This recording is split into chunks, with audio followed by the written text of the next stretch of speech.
बढ़ना है ऊपर, तो जो गलत चीज़ें हैं, जो नेगेटिव पॉइंट्स हैं, उनको पीछे छोड़ना पड़ेगा ना। वो छोड़ेंगे कैसे पीछे, जब तक उनको फाइंड आउट ही नहीं करेंगे। और फाइंड आउट अगर हम नहीं कर पा रहे हैं और कोई हमारी मदद कर रहा है उसको फाइंड आउट करने। हरे कृष्णा एवरीवन। लोग सोचते हैं कि अकेले भक्ति करना आसान है।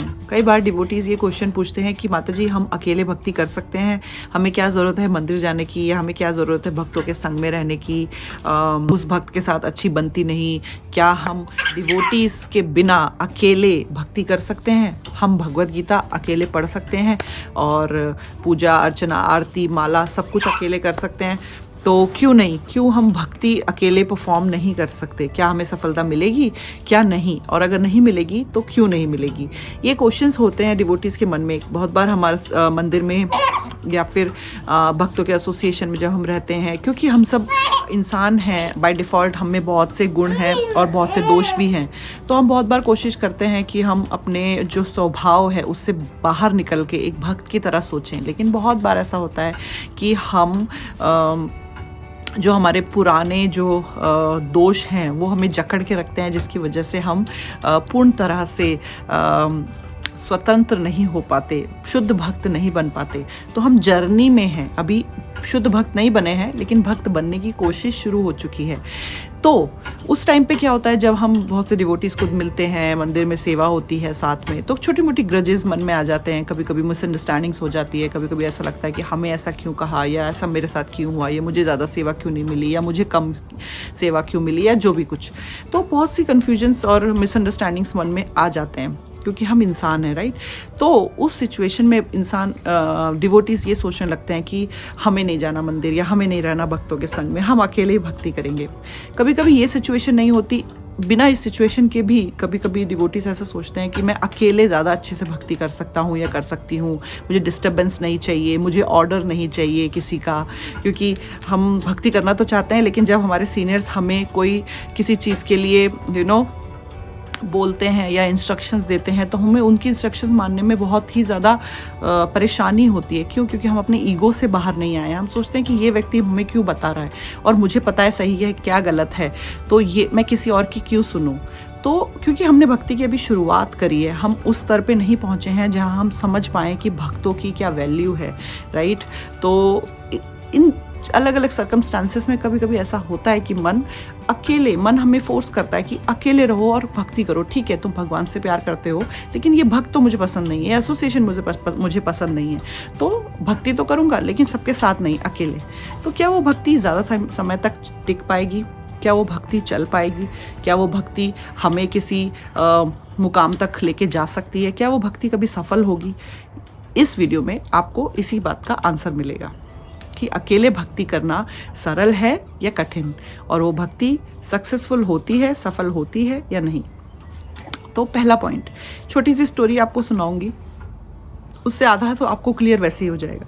जो कि स्टोरी आपको पहले ही पता है, भागवतम में भरत महाराज की बहुत सुंदर कथा आती है कि भरत महाराज ने अपना सब कुछ छोड़ दिया, अपनी सुंदर बीवी, अपने अच्छे पुत्र, अपना धन धान्य सब कुछ छोड़ दिया, महल राजमहल नौकर चाकर, और भरत महाराज चले गए कहाँ? जंगल में। क्या करने के लिए? भगवान की आराधना करने के लिए, क्योंकि उनको और कुछ नहीं चाहिए था। अब भरत महाराज जो हैं, दोबारा से ये बात क्लियर करूँगी कि बहुत शुद्ध भक्त हैं। उन्होंने ये जो पूरी लीला करी, ये सिर्फ हम लोगों को मैसेज देने के लिए, हम लोगों को एक सीख देने के लिए, वरना उनके व्यवहार में कोई दोष नहीं। तो भरत महाराज ने सब कुछ छोड़ा और वो चले गए जंगल में। क्या करने के लिए? आराधना करने के लिए, भगवान की तपस्या करने के लिए। वहाँ जाके जब वो अच्छे से अपना एक लेवल होता है जो कि भक्ति में सबसे टॉप मोस्ट लेवल होता है, प्रेम, कृष्ण प्रेम, वो उस लेवल पे पहुंच चुके थे। जब वो भगवान की आरती करते थे ना, तब उनके हाथ कांपते थे, उनकी आंखों से अश्रु बहते थे। उन्हें समझ नहीं आता था, भूल जाते थे कि पहले क्या करना है, पहले दिया दिखाना है या पहले अगरबत्ती करनी है। वो इसलिए नहीं होता था क्योंकि उनमें ज्ञान नहीं है, वो इसलिए होता था क्योंकि वो इतने भाव विभोर हो जाते थे कि भगवान के प्रेम में वो भूल जाते थे सही क्या है गलत क्या है। तो ये एक शुद्ध भक्ति की निशानी है। उस लेवल पे वो पहुंच गए। उसके बावजूद क्या हुआ उनके साथ हम सबको पता है।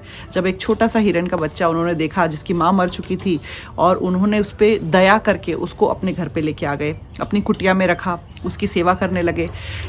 अब उन्हें लगा कि वो उस हिरन के बच्चे, वो उनकी जिम्मेदारी है कि हिरन के बच्चे की उनको ध्यान रखना है, क्योंकि वो उनके सामने था। उनको दया आई, जीव को दया आई, जीव के प्रति उनको दया आई उनके मन में, ठीक है। वो चाहते तो उस हिरन के बच्चे को छोड़ सकते थे हिरनों के झुंड में, ताकि वो लोग उनका अच्छे से ध्यान रख सकें, लेकिन उन्होंने उस अपने आप को डूअर समझा, अपने आप को समझा कि मेरी जिम्मेदारी है और मुझे इनका ध्यान रखना है, और वो हिरन के बच्चे को अपने साथ रखने लगे। अब जब वो माला करते, जपा करते, हिरन का बच्चा जैसे जैसे बड़ा हुआ, लगाव हुआ उनको हिरन के बच्चे को भरत महाराज के प्रति, तो वो आता, उनको चाटता, तो वो माला छोड़ के उसके साथ खेलने लग जाते। तो उनका पूरा दिनचर्या जो पहले भक्तिमय था, भगवान की सेवा में था, अब वो बदल गया। अब उनको हिरन की सेवा का मौका मिला, तो वो हिरन की सेवा करने लगे। धीरे धीरे धीरे हिरन का बच्चा बड़ा हुआ, उसने देखा, जो क्योंकि ये स्टोरी सबको पता है इसलिए मैं जल्दी से बता रही हूँ, मेन पॉइंट पे आ रही हूँ। जैसे वो बड़ा हुआ तो उसने देखा बहुत से हिरन का झुंड जा रहा है, और वो बच्चा हिरन के झुंड में चला गया।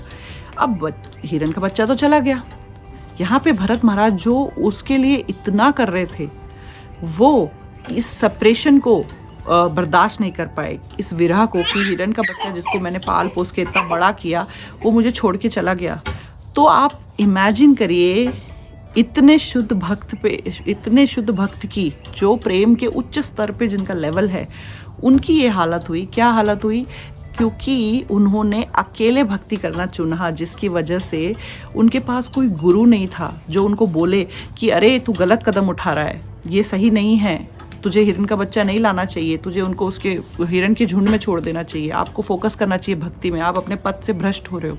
कोई बता नहीं पाया, कोई गुरु नहीं था ना, कोई दोस्त नहीं था, भक्त दोस्त की अरे ये तू गलत कर रहा है, ऐसे मत कर, चल कल इसको हम कहीं हिरन के झुंड में छोड़ के आते हैं, तू अपनी माला पे ध्यान दे, तू अपनी भक्ति पे ध्यान दे। कोई मित्र नहीं था, कोई सीनियर नहीं, डिवोटी नहीं था, कोई गुरु नहीं था, अकेले थे। तो अपने मन से जो आया वो उन्होंने कर लिया। भटके, जैसे माया ने झटका दिया तो वो संभालने वाला कोई नहीं था उनके पास। तो फिर से कह रही हूँ, भरत महाराज एक बहुत शुद्ध भक्त हैं। ये लीला इसलिए हुई ताकि हमें सीख मिले, है ना। तो भरत महाराज जो शुद्ध भक्त थे और हमेशा भगवान की सेवा अर्चना करते थे, वो भरत महाराज अब हिरन की सेवा अर्चना करने लगे। और वो भरत महाराज जो अपना पूरा परिवार, राजमहल, बच्चे, बीवी सब कुछ छोड़ के आ गए अकेले भगवान की पूजा, आराधना, तपस्या करने के लिए, उनमें ध्यान लगाने के लिए, वो भरत महाराज एक हिरन के बच्चे के जाने की वजह से अब सब भूल गए, कुछ नहीं कर पा रहे। ना उनसे माला हो रही है, आंसू बह रहे हैं, ना उनसे सेवा हो रही है, ना पूजा हो रही है, ना आरती हो रही है, ना प्रसाद बन रहा है, कुछ नहीं हो रहा है उनसे। क्यों? क्योंकि विरहा हो गया हिरन का। देखिए कैसे पतन हो गया। शुद्ध भक्त के लेवल से, टॉप मोस्ट लेवल जहाँ पहुँचना बहुत मुश्किल है, पहले तो वो पहुँच चुके थे, लेकिन वहाँ से भी फॉल डाउन हो गया। क्यों?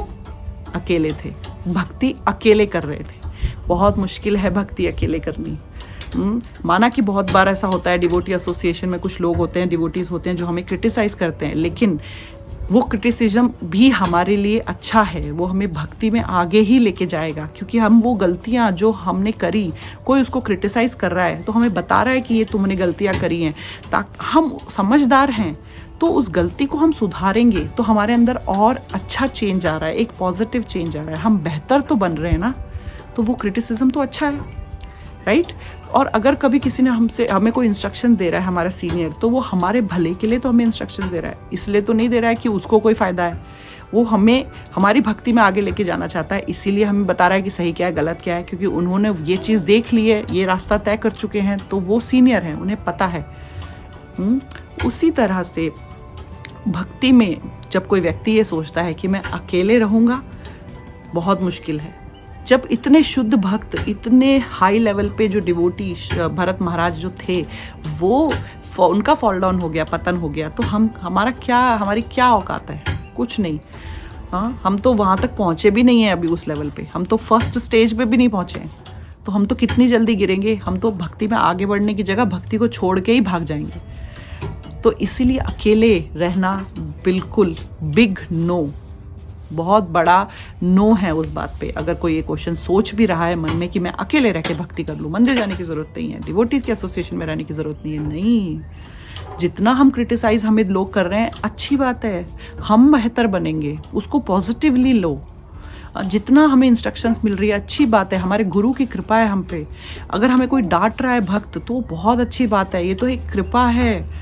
हाँ, वो डांट हमें अच्छा बनाने के लिए, हमें और अच्छा भक्त बनाने के लिए, हमारे भले के लिए है। हमेशा हमारी कोई तारीफ ही करता रहेगा तो क्या फ़ायदा होगा उसका। हम सोचेंगे हाँ हम तो बहुत अच्छे हैं, हमें कुछ बदलाव करने की ज़रूरत नहीं है, हम तो एकदम वर्ल्ड बेस्ट है। तो बदलेंगे कैसे हम, गलतियाँ कैसे सुधारेंगे?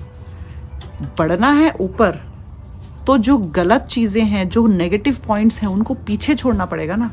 वो छोड़ेंगे कैसे पीछे, जब तक उनको फाइंड आउट ही नहीं करेंगे। और फाइंड आउट अगर हम नहीं कर पा रहे हैं और कोई हमारी मदद कर रहा है उसको फाइंड आउट करने में, तो हम उनसे दूर हो रहे हैं कि नहीं भाई तुम मेरी गलती निकालते हो, मैं तुमसे बात नहीं करूँगा। तो गलतियाँ निकलेंगी कैसे फिर? और गलतियाँ निकलेंगी नहीं तो गलतियाँ सुधरेंगी कैसे? और सुधरेंगे नहीं तो हम बेहतर कैसे बनेंगे? तो हम तो वहीं पड़े रह जाएंगे, जीरो लेवल पे। समझ रहे हैं ना? तो इसीलिए बहुत ज़रूरी है भक्तों का एसोसिएशन, मंदिर जाना, गुरु की डांट, गुरु की इंस्ट्रक्शंस बहुत ज़रूरी है। अकेले भक्ति करने के बारे में कभी सोचना भी नहीं। अगर भक्ति करनी है तो भक्तों के संग ही होगी, वरना सिर्फ पतन होगा। और शिला प्रभुपाद जी ने, उनका अंत समय था, उस समय भी प्रभुपाद जी देखिए एसोसिएशन को कितना इंपॉर्टेंस दे रहे हैं। जाते जाते भी ये कह रहे हैं कि कभी भी एसोसिएशन मत छोड़ो। जो भक्त उनके आसपास इकट्ठा थे उनको बता रहे हैं कभी भी एसोसिएशन मत छोड़ो। इसीलिए तो ABCD, भगवत गीता सेकंड है, चैंटिंग थर्ड है, डिवोशनल सर्विस फोर्थ है, बट फर्स्ट पॉइंट है association, A for association. Association, Bhagavad Gita reading, chanting of the holy name, devotional service and diet मतलब प्रसादम, ये 4 ABCD भक्ति की शुरुआत। तो पहला उसमें भी एसोसिएशन ही है, A एसोसिएशन। तो प्लीज़ भक्तों के संग रहिए और हमेशा भगवान की सेवा करने से पहले भक्तों की सेवा करिए, तभी आप भगवान के दर्शन एक्चुअली में कर पाएंगे। हरे कृष्णा।